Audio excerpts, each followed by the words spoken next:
Today's episode is proudly sponsored by Integrate, a wellbeing platform designed to help you reconnect with yourself and live a life of balance and fulfillment. With personalised assessments, science-backed tools, coaching, and community support, Integrate empowers you to build resilience, reduce stress, and thrive both personally and professionally.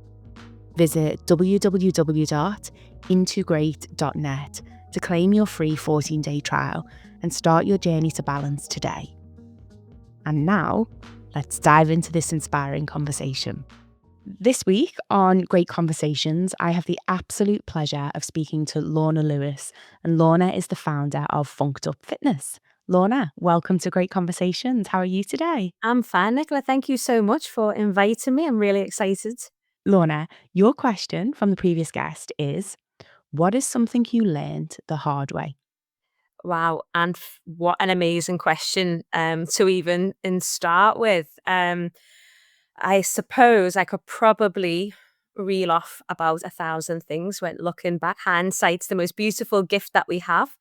Um, I think me personally would be that I had postnatal depression with my daughter. So I feel that something I learned the hard way was that there's no such thing as a perfect mum. Um, I wasn't a perfect mum, and I looked at other people who I thought were perfect. And I'm not saying I brought it upon myself, the postnatal depression. I'm not saying that at all. But what I'm saying is I spent a lot of my um, early time with my daughter comparing myself to other mums because I hated baby groups. I couldn't bake. I still can't bake. I couldn't do all these mummy things that I thought that I should be doing. And I tortured myself. I tortured myself for 18 months because I had this vision of what I should be. And once I realised that I was okay being Lorna and being mum, and yeah, I remember that penny dropping, the light bulb moment, and it was like the weight of the world had been lifted off my shoulders because I was doing things that other mums weren't doing that I thought was dead cool. And they were actually looking at me thinking that I was dead cool. So this crazy little circle that cost me dearly. It cost me 18 months of, head wreck and everything, thinking I should be doing something that I didn't need to do. Thank you for acknowledging that and just, bringing that to the conversation. And I'm really interested, like, for those who haven't experienced postnatal depression, like, can you talk us through, like, what is it? What does it look like? What's the impact? I got diagnosed with postnatal depression. And then my daughter was 18 months at the time, so she wasn't even a baby. So it was late on when I got diagnosed with it. Again, talking about hindsight, looking back, I sometimes argue the fact that was it actually postnatal depression or was it just my craziness of comparison? I don't know. That's what the doctor obviously told me. There we go, postnatal depression. The way that I can just describe it for myself was it was a dark place. When I was pregnant with my daughter, everyone had this thing of when you hold the baby in your arms for the first time, it's the most amazing feeling, and you will just get this, euphoria, and you look at this baby, and it will just be amazing. I didn't get that. I didn't get that. So when she first came out, she wasn't breathing at first, so it was a really scary, scary moment. And then in my head, the first thing I thought of was all she needs to do is breathe. I've done everything for 9 months. She had one job to do, and that was just to breathe. And whether it was just the fear of it. So obviously when she cried, it was like, well, weight of the world being lifted. But when I held her then, that fear to me was, I don't know whether I can do this because I've had you for all of 5 minutes and straight away, I've never been so scared in my whole entire life. So I didn't get that euphoric moment. I just thought, oh my God, I've got this for the rest of my life for as long as I'm breathing. I'm going to have these scary moments. And I remember looking at her, and within a space of 5 seconds, she'd gone from this weenie baby in my arms to going to nursery. What if someone picks on her? To going to school. What if something happens to her? To going to college. It was like a life in 1 second of this fear of what if something happens to her. So that moment sort of took me then on a journey for a long time. And then I looked at other mums and I was like, well, I'll just do what they're doing then. when they were making food and stuff like that. I've never been the best cook in the world. I'm still not now.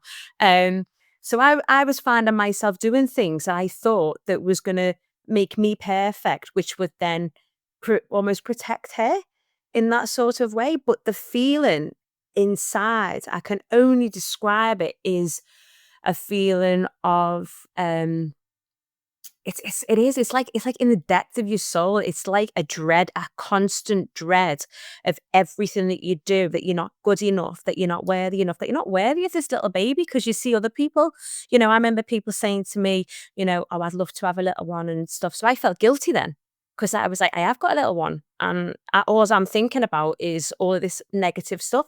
So your head just goes on this sort of really, it just goes off on one way to describe it, of every negativity that you can possibly think of.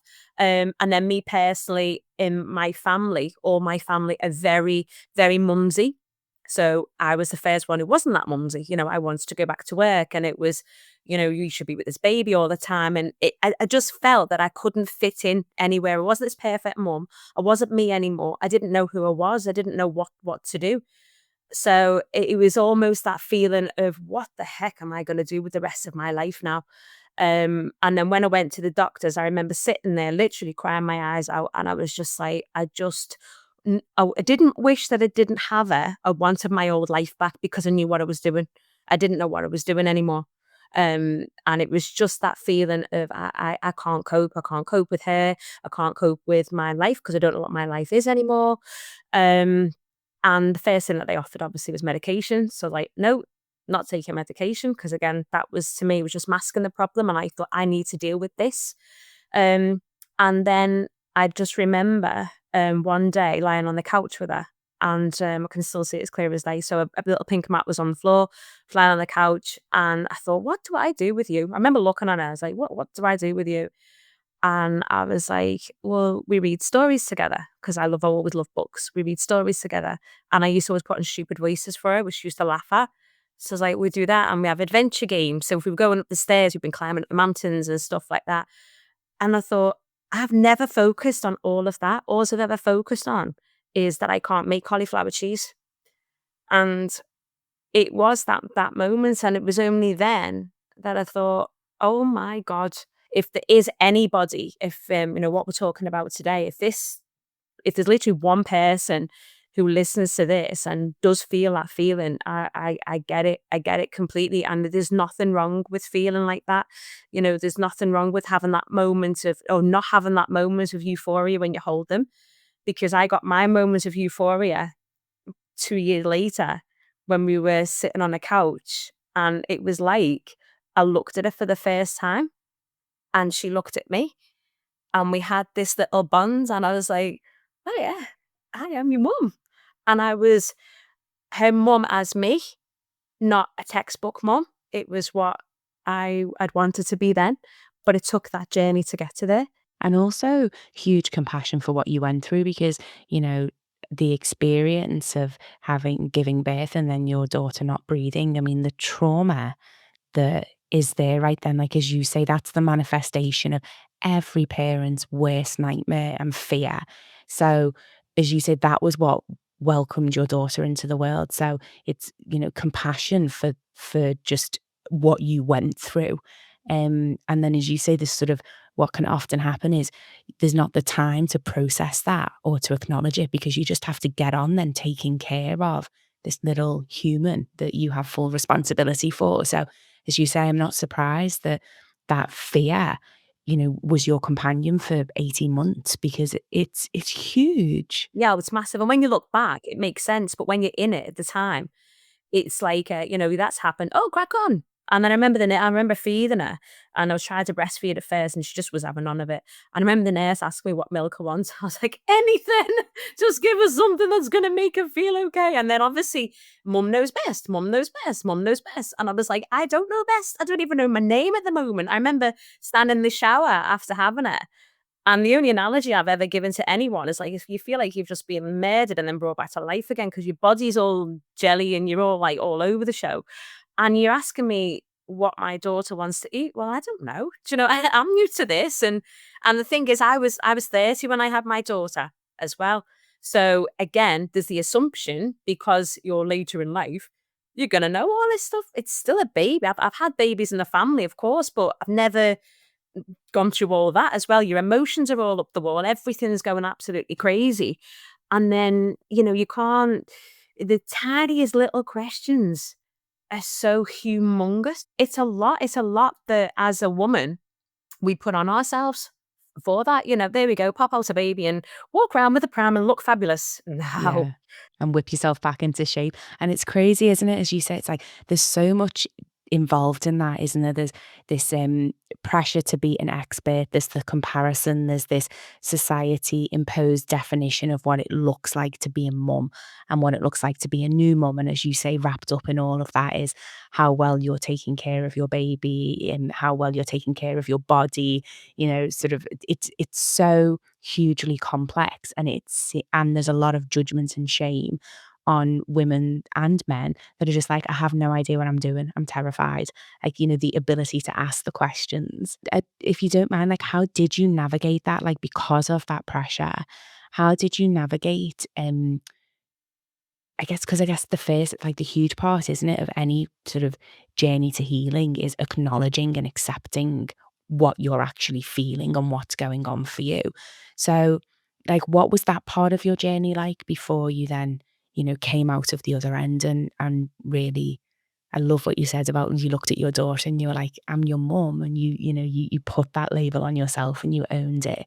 But what was that journey like getting to that I point for think you personally? getting to that point, it was hell. I wouldn't say, and I suppose that's why I'm so passionate about what I do now, because if I had the people, the tools, the skills, and the where to go now, then I wouldn't have been 18 months. It wouldn't have been 18 months worth of that. It was literally just speaking to people, asking people. Obviously my friends, I've got amazing friends, so I would be speaking to them about stuff, and they just laugh at me, because they would be just like, "Oh, nah, that's just normal.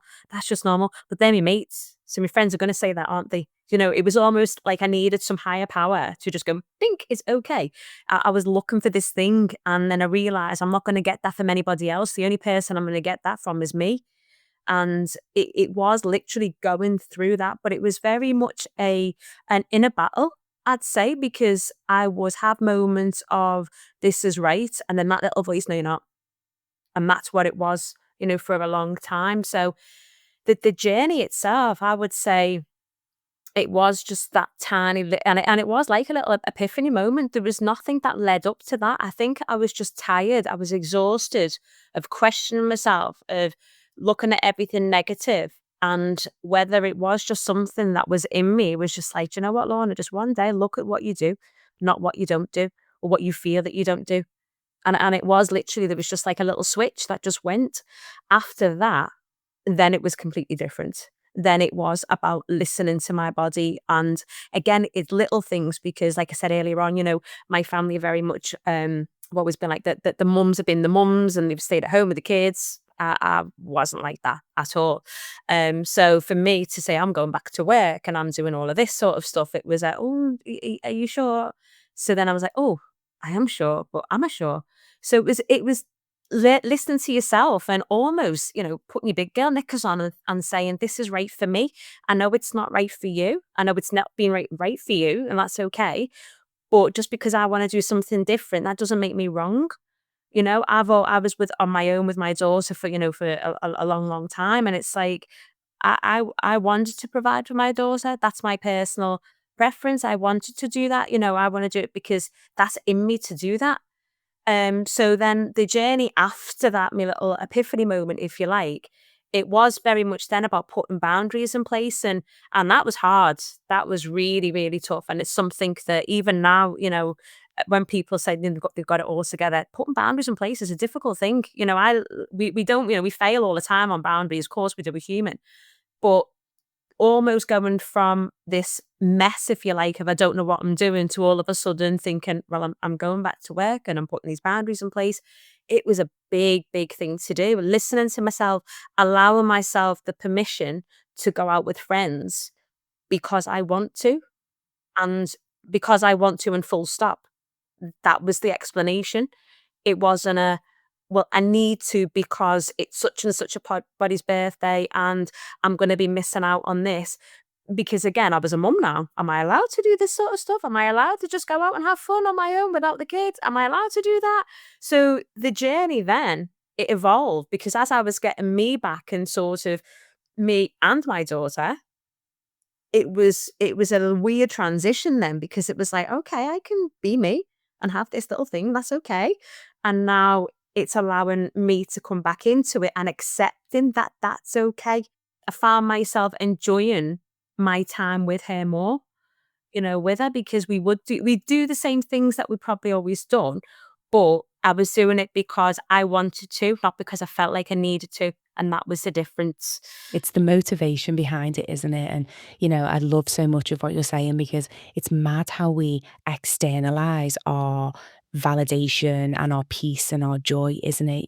As what you said earlier about you were looking for somebody to come in and be like, you're doing a good job, you're on the right track, you've got it together. And even just how you're explaining your story, I feel like I can sense in your voice just that shift of power when you stopped looking externally and like you reclaimed that for yourself, as 2 you different say, like, people, 2 different yeah, people, and I've always been quite a very strong-minded person. I went, before I had my daughter, I went traveling on my own. I've always, and I knew what I was, and that was the thing. I knew what I was doing as me, and then all of a sudden it was like, "You don't know what you're doing anymore," and I was like, "Oh my god," and it was horrible. So it was when you sort of, and the only way I can describe it was literally like a little seed that's been planted in the dark, in the mud, in the soil.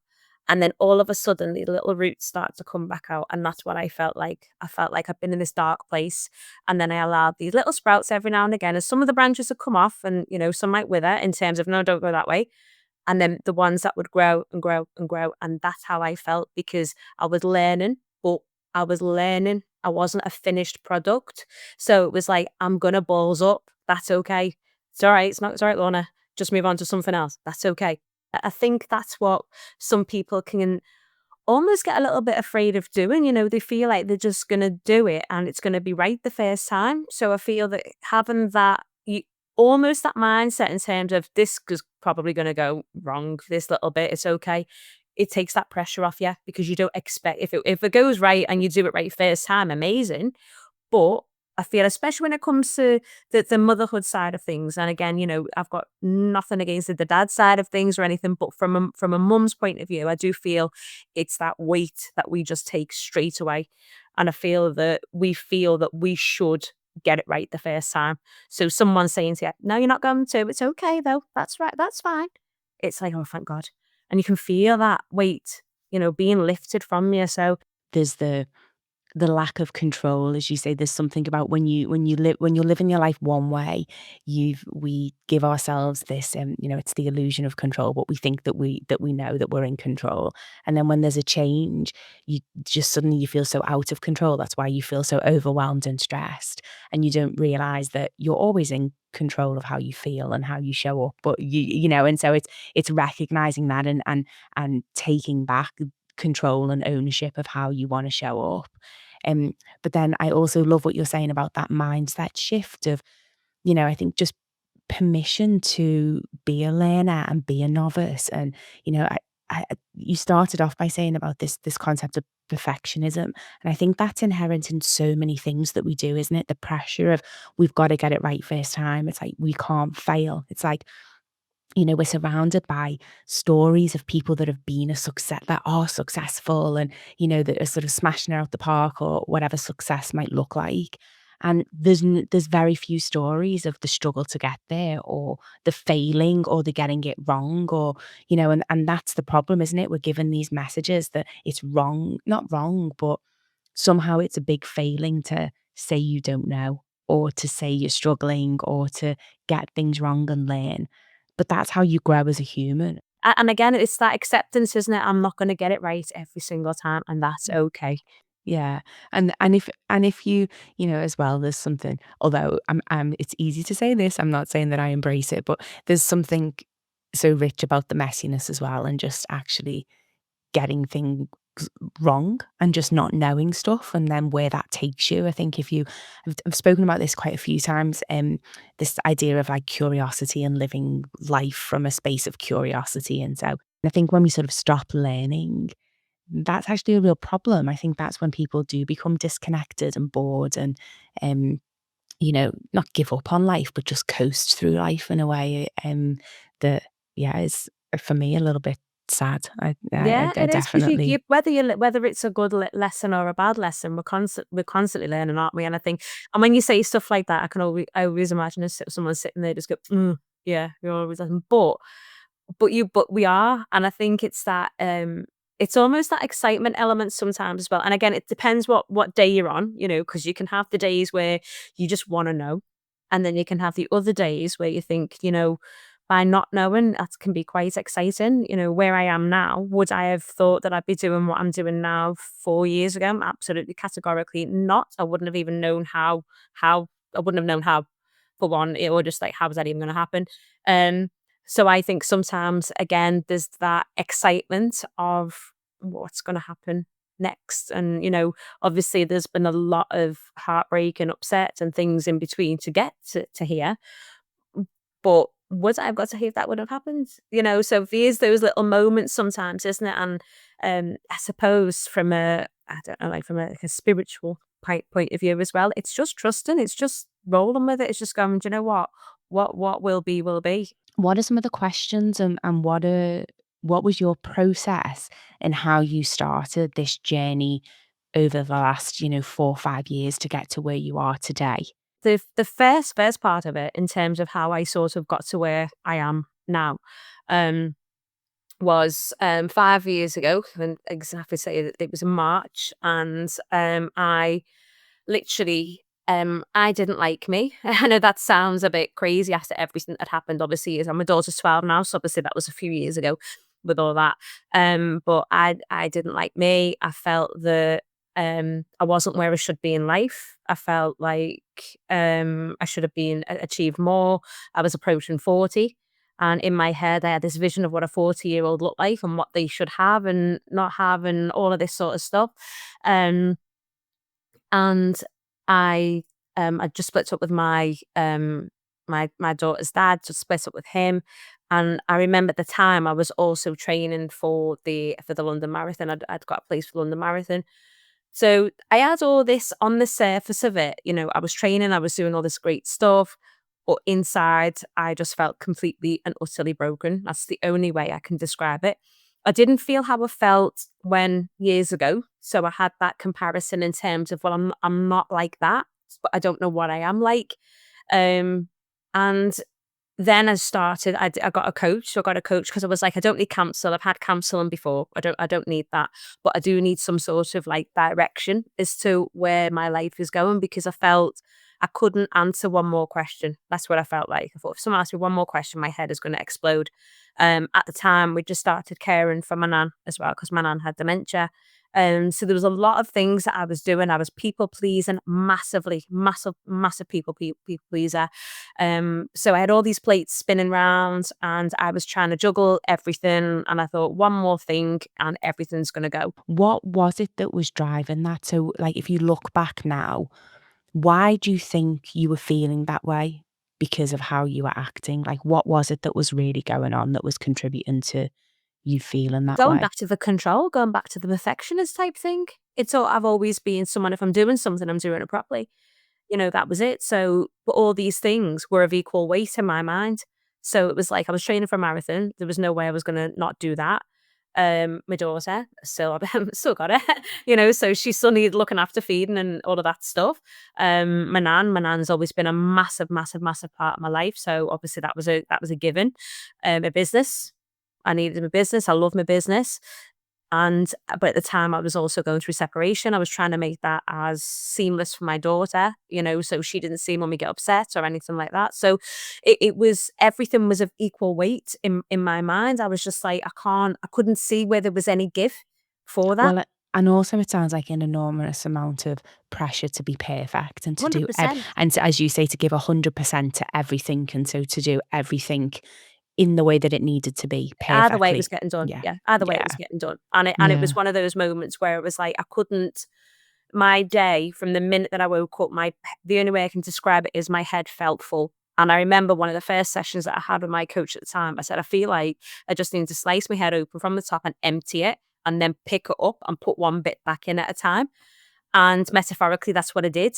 It was literally just wrote down everything that was on my brain. And it was like, right, what needs to be done right now? Because I'd be sitting here and I'd be thinking, in 3 weeks' time, it's half term. And that's where my head would go. It would go to far in advance and everything. I was taking on everything. It was the extreme of everything. That's how my brain just went at the time. But it also speaks to, like, the mental load that a lot of women and mothers and working mothers actually feel. Like, it's that when we talk about that mental load that women carry in it versus men, I love that articulation of just, like, slicing open your brain and tipping everything out. Like, it is the amount of things that are just Yeah, that's there. that's how I felt. I needed to feel that pressure releasing. It was an exercise to do. It was literally putting things into physical boxes. When you said about being in control, I'm a very visual person as well. So I literally had a little planner with hours, and I say, right, what am I doing in that hour? And that's what I'm doing in that hour, and that's what it was. And that's what I learned to do. So it was practice and practice and practice. But I found over time then it gave me the patience, and I'd see a little box and there'd be nothing in that box. And I'd be like, oh, mm, I can do something in that box. That's just for me. And I don't need to think about something else. Great visual because it was in my head. That was a gap in my brain. It's just a gap on a piece of paper, but it wasn't. It was a gap in my brain. And then once I realized that, these gaps became more and more and more, and the pressure released and released and released. But I had to see that. And then I started to speak to people about that as well. And I think it's amazing when you do start to talk to people about that. They go, oh my God, yeah, I felt like that as well. But they think that it's normal. And I think that was my issue, if you like, if you want to use that word very loosely. I knew that wasn't normal for my brain to feel like that. I knew that there was more to my life than waking up feeling that a big decision is whether I want to have cheese on my beans on toast or not. That was a big question because I couldn't think of anything else that was like I can't have the space in my head. That's a problem. That's a problem. If I can't sit there, relax, and enjoy my time talking to someone because I'm thinking of a gazillion other things, that's a problem. That's something with me that doesn't land in the hands of anyone else. The only person who can fix that is me.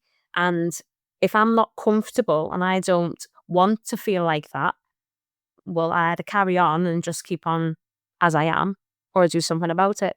And I did something about it. As you're sharing your stories, there's just this theme of taking personal accountability for your lived experience and actually, you know, no realizing that no one's going to come and fix you. You have to do the You gotta work do it yourself, and yourself. it's messy, it's horrible. Exactly. Yeah, it's horrible. You'll cry, you'll have tantrums, and you'll say things, and you'll have moments of, I mean, I laugh now because sometimes I think to myself, it was easier when I wasn't as self-aware, because then now when I have moments, I kick myself because 'cause I'm like, "You should know better, Lorna." Still that, oh, so you've still got that pressure. You've still got that little gremlin in your brain that puts the inordinate amount of pressure to be perfect.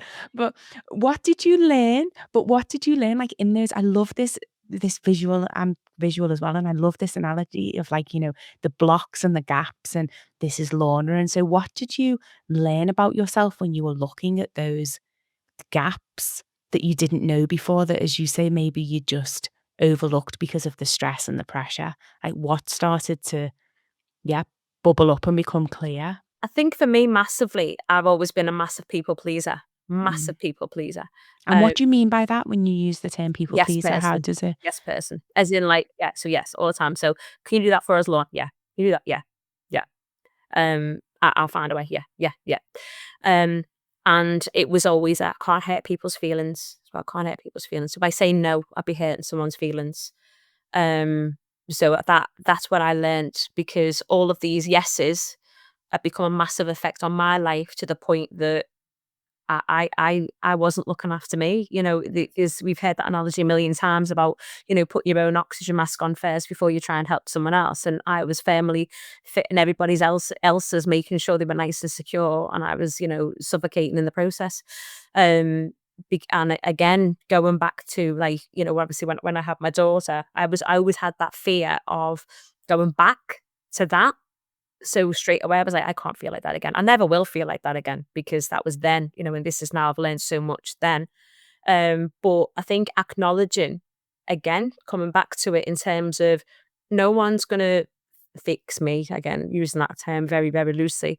I've got to start to make uncomfortable decisions, and it's by saying no to certain things. And it was horrible. I used to hate it, because we all have our trigger people. We all have our people who we can't say no to. And how did you navigate that? So how did you navigate that guilt? Because everything you're saying resonates so much, and I think that's part of the uncomfortableness, isn't it? Is if you're used to saying no, and the fear is you're going to upset people.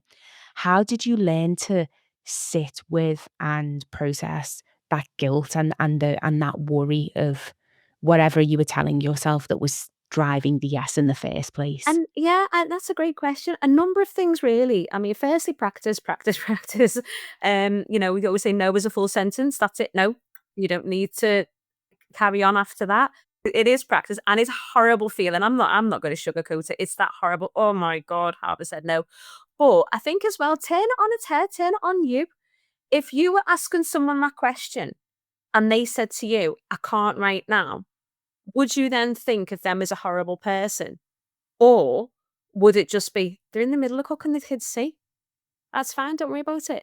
And then you can go really ruthless like I do now, but nobody's died. You can get to that point where you go, how bad is this saying no? But for it to sit with yourself, that is something that just does come over time, and you will get. And I always say to people as well, it's acknowledging you trigger people. So you will have someone who you can just go, no, no, no, whether it's your partner, your husband, or whatever, and you just go, no, doesn't bother you. But you might have your mum or someone else, or if you say no to, it feels a little bit different. So I think it's asking yourself that next question. Why am I feeling bad about this? Am I doing something wrong? If the answer's no, you've got nothing to feel guilty about. We sort of put a lot of pressure on ourselves to live in a way that we've been conditioned by society, culture, family unit, whatever it is, to think is the way that we have to act. And as soon as you start to try and step out of those norms, it can be a really difficult space to navigate, can't it? It can, Um, but I think the interesting thing is when you start putting boundaries in place for yourself and you respect yourself, because really that's what it's down to. It's down to respecting yourself and putting these boundaries in place for you. You then become a happier person. So in a way, you might be saying no to doing something there and then, but the actual long-term result of that is better for everybody. this might be an unfair question, but what's a quick, like 5-step process or quick rules if you want to put boundaries in your life? What would be your advice on, how to get started with that? Personal boundaries are hard to put in place because we do have this emotional factor of hurting other people, of our trigger people, of our responsibilities, of our, as you've just said, of these labels that we put on ourselves: perfect wife, perfect daughter, perfect whatever. Strip all that off. Take it all off. Take all the labels off. Take everything off. Look at your life. Look at your day, and what are you saying yes to? And what you're saying yes to, is that taking you to a place of peace and calm and tranquility? Or is it taking you to a place of chaos, nightmare? And I always say where your head falls off. I've used that terminology a million times a It's day. such a I say to Scouse people, yeah, saying as fell off. well, isn't Yeah, it? honestly. But you'll know exactly what I mean. If anyone's had that Yeah. feeling, you'll know the head falling off situation. If your answer, whatever question that is, that it is taking you to that scenario, you need to put a boundary in place.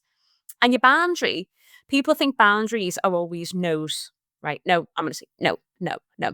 Sometimes it's a yes, but to me, a boundary, it's a pause. That's all it is. It's that 5-10 seconds of asking yourself, where is this taking me? Give yourself 5 seconds of time and just ask yourself 1 or 2 questions.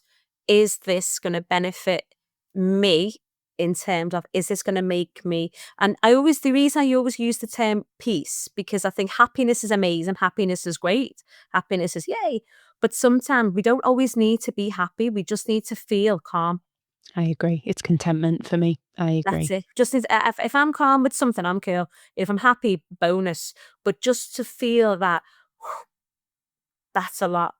If it's going the other way, and you'll feel it straight away. So if you're thinking, but if I say yes, I can't do that, I can't do that, I can't do that, it's a no. I love what you were saying about, taking that minute to think, where's this going to bring me towards? Like, what state am I going to end up in? Based on the answer that I give, which is really, really powerful. And so I'm intrigued to see what your answer is to this question. So I ask all of my guests, what is something that other people value that you don't? I'd probably say now the opinion of others. Mm, wow. What a progression. I'd probably say now the opinion of others. Yeah, I I am me.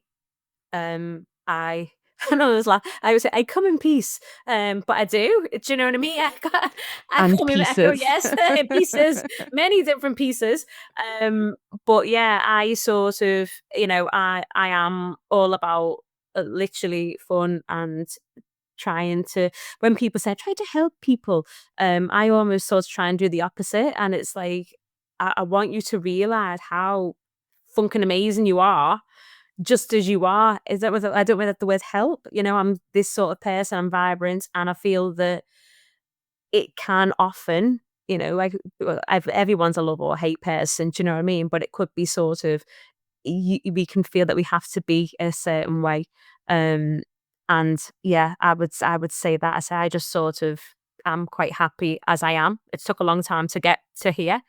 Um, but I would love other people to look at themselves and just accept themselves and just not value the opinion of other people, and just be you. I said, if you're generally, hand on heart, a nice person and you don't mean harm to anyone, it's not a bad thing. Yeah, come as you are.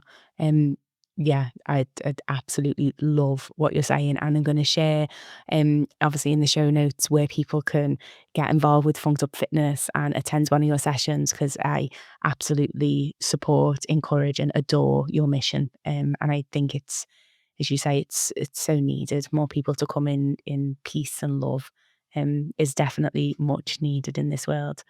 Lorna, I've absolutely adored I know, every it's been so point of our brilliant. conversation. It's been absolutely amazing. Thank That's you so brilliant. I got so so much. excited at times, as you can probably tell. I go, oh my God. But no, it's absolutely brilliant. Thank you so, so, so much. I really appreciate you having me today. Thank you for being part of another great conversation. Your thoughts and feedback really mean the world to me, so please let me know what stood out to you or what topics you'd like us to explore next. Your feedback and input really helps us grow, so please don't hesitate to leave a comment or reach out. If you found value in today's conversation, please share it with someone who might benefit, and subscribe to our channel. It honestly makes a huge difference. Not only does it help us reach more people, but it also helps us grow this incredible community. I want to send a heartfelt thank you to my editor, Stian Ritz, for making every episode sound amazing. And also to Jamie Jenkin for the beautiful music you hear each week. As always, I'm sending you so much love. Bye for now.